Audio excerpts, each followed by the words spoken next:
আরে আমি আল্লাহ তো আছি, তো আমি আল্লাহ তো আছি যিনি ইন্নাল্লাহ আলা কুল্লি শাইইন কাদির। আমি আল্লাহ রহমান তো আছি, আমি রহিম তো আছি, আমি গফফার তো আছি, আমি সত্তার তো আছি, সুবহানাল্লাহ, আমি গফফার তো আছি, আমি রাজ্জাক তো আছি। আরে আমি থাকতে তো টেনশন কি? বান্দা বলে যে কথা তো ঠিক, যার নাই সে এনে টেনশন করে।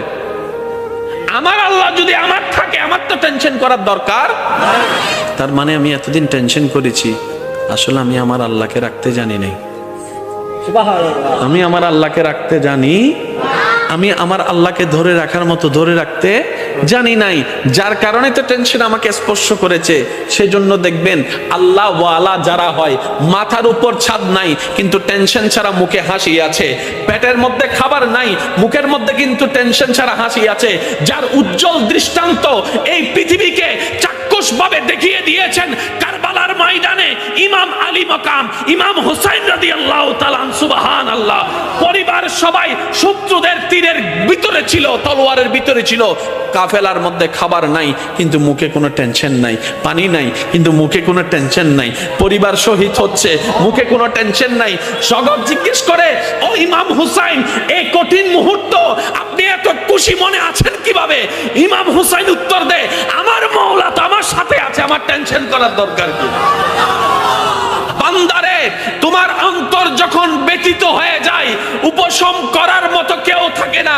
দুঃখ ভুলার জন্য যখন তুমি তোমার আপনা মানুষের হাতটা ধরে দুঃখ ভুলার চেষ্টা করো, 2 দিন পরে দেখা যায় সে আপনা মানুষটাই অন্যের সাথে হাত মিলিয়ে তোমার সাথে প্রতারণা করে, তোমাকে ধোঁকা দেওয়ার চেষ্টা করে। কথা বলেন ঠিক কি না? বান্দারে, তুমি যখন অশ্রুসিক্ত নয়নে কান্না করতে থাকো, কার জন্য কি করেছি, কে আমার জন্য কি করেছে, সেই হিসাব মিলাতে মিলাতে বান্দা একবার দেখো না আমি রবের দিকে, সুবহানাল্লাহ। একবার তাকাও তোমার মনের চোখ দিয়ে আমি রবের দিকে। তুমি আমাকে ডাকো নাই কিন্তু আমি ফজরের নামাজ না পড়া সত্ত্বেও তোমাকে ফজরের নাস্তার ব্যবস্থা করে দিয়েছিলাম, সুবহানাল্লাহ।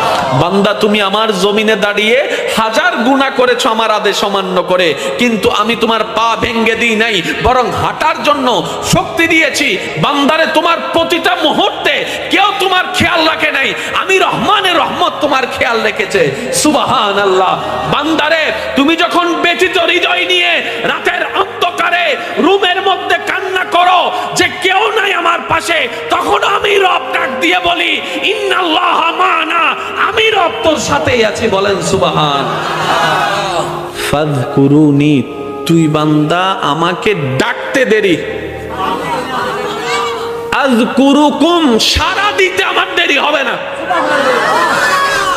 ফাযকুরুনি, বান্দা তুই আমাকে স্মরণ করতে দেরি, আযকুরুকুম, তোকে স্মরণ করতে আমার দেরি হবে না।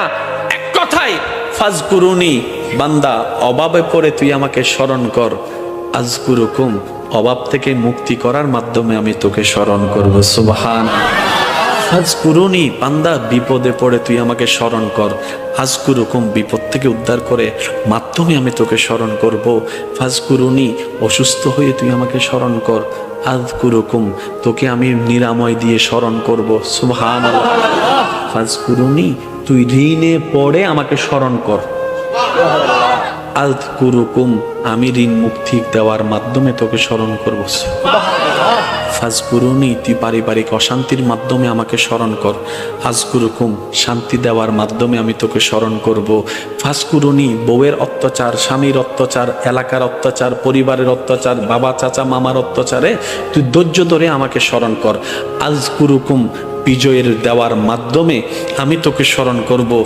আপনাকে আমাকে রবের দিকে নিয়ে যায়, যে কষ্ট আপনাকে আমাকে নামাজের সিজদার দিকে নিয়ে যায়, যে যন্ত্রণা আপনাকে আমাকে তাহাজ্জুদ নামাজের দিকে নিয়ে যায়, যে দুঃখ কষ্ট যন্ত্রণা আমাদেরকে আল্লাহর সবরের দিকে নিয়ে যায়, সেই দুঃখ কষ্ট বাহ্যিকভাবে দুঃখের হলো, পরকালের চোখ দিয়ে তাকালে দেখবেন প্রত্যেকটা জায়গায় নিয়ামত আর নিয়ামত।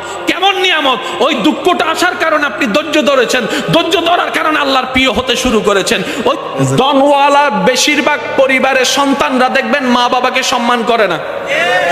ধনওয়ালার বেশিরভাগ পরিবার, আমি সবার কথা বলছি না, বারবার বলছি, কিছু কিছু পরিবারকে দেখবেন আপনি যেখানে মেয়েরা কাপড়ে ঠিক থাকে না, সম্পর্কে ঠিক থাকে না,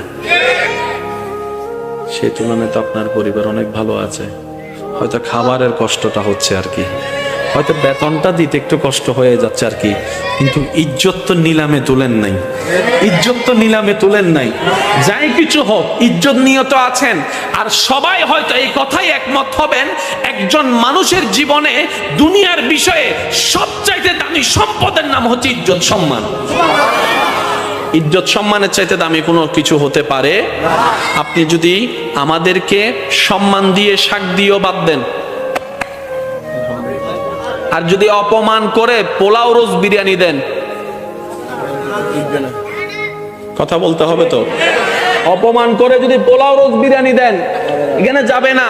আর যদি সম্মান দিয়ে একটু শাক দিয়ে লবণ দিয়ে বাদ দেন, ভাই আপনার জন্য অনেক মেহমানদারি করার ইচ্ছা ছিল কিন্তু আমার তো তৌফিক নেই, একটু ভাত আর লবণ, আপনি খুশি মনে খাইতে পারবেন, কারণ সেখানে আপনি সম্মান দেখেছেন, সেখানে আপনি ভালোবাসা দেখেছেন। সুবহানাল্লাহ।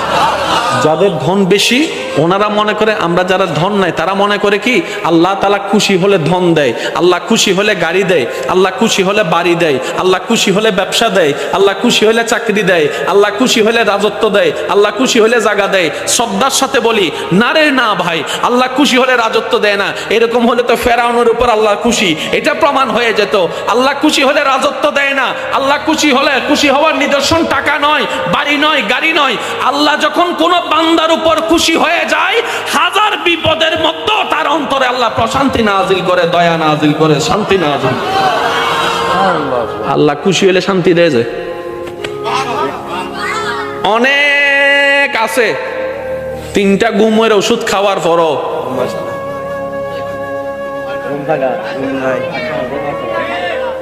আরেকজন বাঙ্গা ঘরে থাকে, বাট্টা খাওয়ার পরে, নামাজ পড়ে বাট্টা খাওয়ার পরে যখন শুই,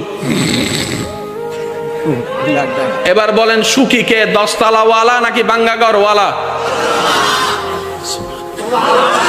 আর একটু জোরে বলেন না।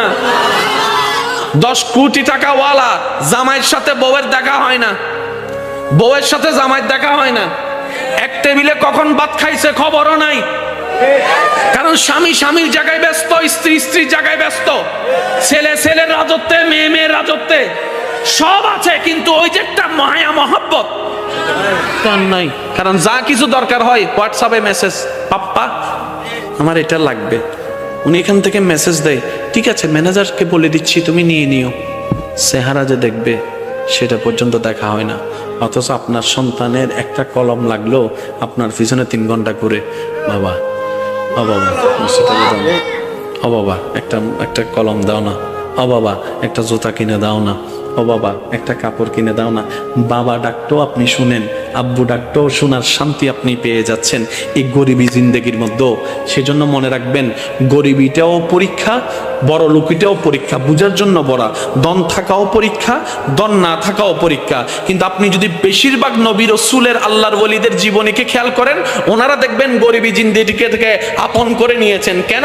বলে যে কোটিপতি হয়েও পরীক্ষা, গরিব হয়েও পরীক্ষা, দুইটার মধ্যে পার্থক্য আছে। যদি আমি কোটিপতি হয়ে পরীক্ষা দিই আমার হিসাব লম্বা হয়ে যাবে, আর আমি যদি গরিব হয়ে পরীক্ষা দিই আল্লাহরে যাই বলবো আল্লাহ দাওই নাই কিছু, পরীক্ষা দিব কি?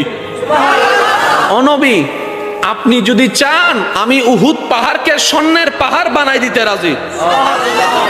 নবী বলেছেন আল্লাহ এটা আপনার বড় দয়া, কিন্তু আমি নিব না। সুবহানাল্লাহ বলেন না। আল্লাহ বলে যে ও নবী আপনি যদি চান ডেইলি 4 বেলা জান্নাত থেকে খাবার আমি আল্লাহ পাঠাবো, এটা আমার জন্য কোনো ব্যাপারই না। নবী বলে যে আল্লাহ আমি, আপনি দয়া করেছেন, আমি খুশি হয়েছে, কিন্তু এটা আমি নিব না। এত কিছু থাকার পরও নবী বলতেছেন যার যা আছে নিয়ে আসো। জগৎ বলে যে কি রে, নবীর ভান্ডারে তো কমতি নাই, আল্লাহকে বললে তো সব পাঠাই দিচ্ছে।